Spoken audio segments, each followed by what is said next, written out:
¿Alguna vez tú has sido discriminada por alguien de gobierno, por alguna institución? ¿Has sufrido en carne propia la discriminación? Yo creo que sí, Igor, yo creo que sí, que muchas veces, y creo que a lo largo de la vida, el hecho de ser mujer, desde que naces y eres hombre o mujer, va a implicar que tu vida va a tener más dificultades que si fueras varón. Entonces yo creo que sí, que no las podría recordar con precisión en este momento, pero sí te puedo decir que en muchos sentidos y en muchos momentos de mi vida me he sentido terriblemente discriminada, y obviamente he llorado por eso, y luego también he dicho hay que seguir adelante, hay que organizarse, y creo que eso me ha dado fuerza también para continuar en la defensa de los derechos humanos en términos generales y luego ya en términos particulares. Pero el derecho de las mujeres y la lucha contra la violencia obviamente es una de las cosas más fuertes a las que me he dedicado. Se supo que fueron a un informe en Puebla, un informe de gobierno, y que le pidieron a Rosa Isela Ojeda Rivera que se retirara del lugar por no ir vestida adecuadamente. ¿Esto es posible que haya existido? No fue exactamente así, pero sí que yo advertí que había resistencia para dejarme ingresar. Bueno, sería muy largo de contar cómo fue, pero creo que en esencia era que yo llevaba pantalones de mezclilla. Creo que fue eso, porque hay lugares donde todavía el pantalón de mezclilla pues implica o que tú eres de izquierda o que tú eres de... Creo que está muy marcado, y yo la verdad es que yo las he asumido como una prenda con la que me siento muy bien, con la que me siento muy a gusto, y que sí es cierto que tiene que ver con mi pasado y también con mi presente. Entonces sí es cierto que ocurrió en un informe de gobierno en Puebla, exactamente, y se supo en las redes y fue público. Y esa es una, yo creo que es una solamente de las muchas veces que me he sentido discriminada y que he sentido coraje, a lo mejor no solamente por mí, sino porque donde existe ese tipo de discriminación, evidentemente hay muchas otras formas de discriminación que quizás son menos visibles. Vaya, pues sí que no, yo en lo personal lo lamento mucho, porque finalmente la ropa es una cosa, el alma es otra, la esencia es otra, y bueno, pues qué lamentable, pero eso hace finalmente que esa sensibilidad que tú tienes sea tan grande y tan maravillosa.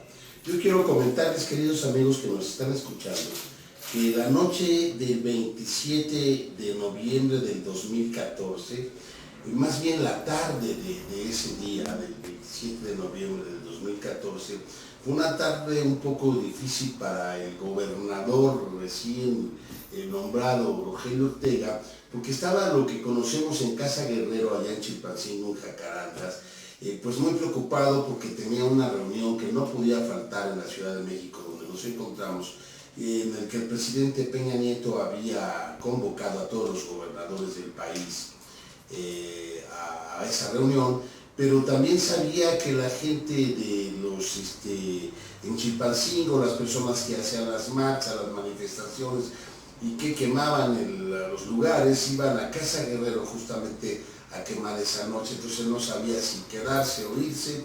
Finalmente me gustaría mucho que nos platique el gobernador sobre especialmente ese día, porque yo en lo personal tengo una historia maravillosa que contar de una mujer.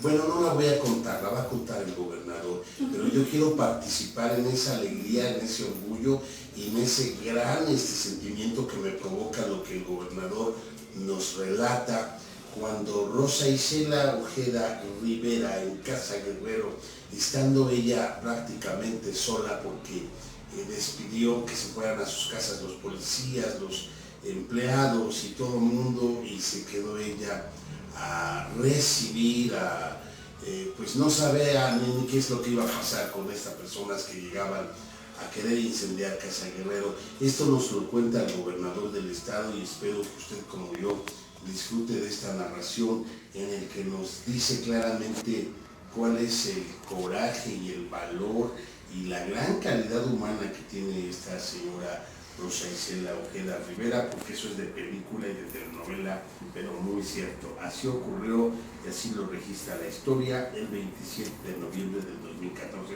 Gobernador, nos quisiera comentar. Con mucho gusto, Igor. Complicado para mí porque nos enteramos que el movimiento que protestaba todos los días, miles de personas, tenían un repertorio cada día de ir a generar lo que yo llamo violencia simbólica en contra de edificios públicos donde descargaban su ira, su coraje, su rabia, ubicando a estos como símbolo del poder, de la corrupción, de la narcopolítica.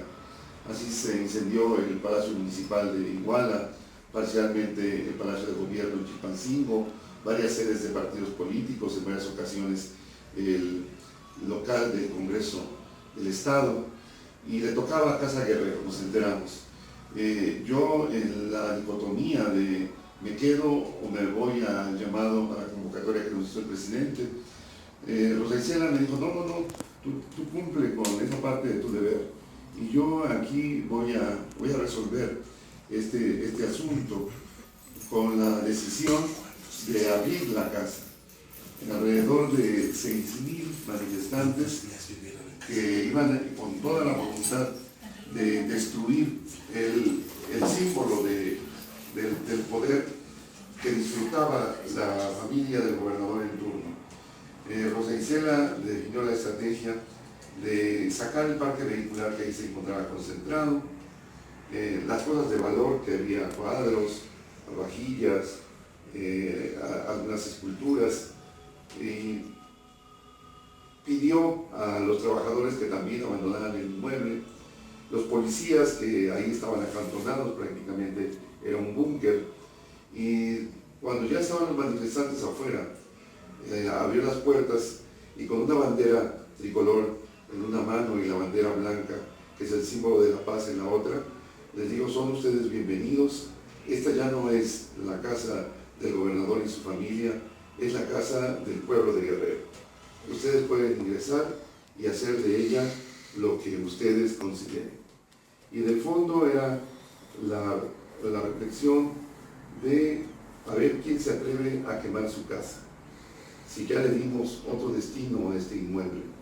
Y en consecuencia, a partir de ese momento, se definió que ese inmueble, que se había salvado de la destrucción, porque solo un contingente pequeño de jóvenes normalistas ingresaron para estampar el número 43 en algunos muebles y en las paredes, respetando absolutamente todo, sin ninguna destrucción, y se retiraron. Pero al día siguiente, en consecuencia, ese inmueble ya no podía volver a ser jamás la casa del gobernador y su familia. Está desde entonces abierto al público.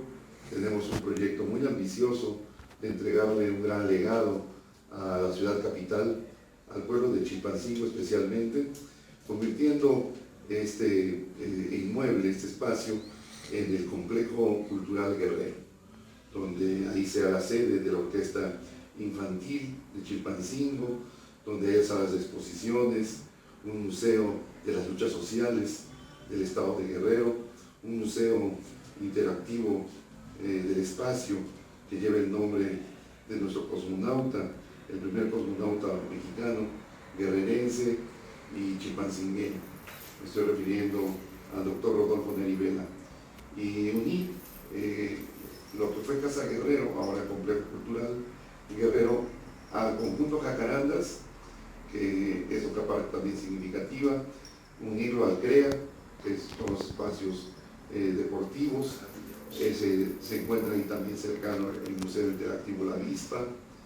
Tenemos el Palacio de la Cultura, un gran auditorio, Sentimientos de la Nación, la gran explanada del Palacio Nacional, del Palacio de Gobierno de Chilpancingo, la explanada del Congreso local, que pueden servir también como lugares de esparcimiento, de convivencia, de actividades culturales y, por qué no, de esplanadas también que sean como el ágora para el debate de la cosa pública.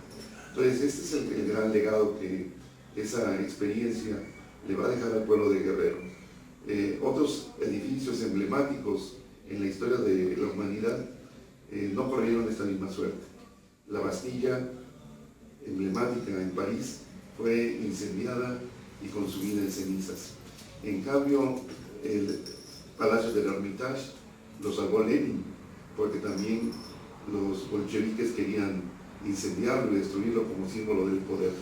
Entonces, con base en esas enseñanzas propias de nuestras reflexiones, de nuestra formación académica, y de considerar que es un insulto para el pueblo de Guerrero con tanta pobreza, la clase política, el gobernador y su familia vivan como sultanes disfrutando de un espacio que ofende la dignidad del pueblo de Guerrero.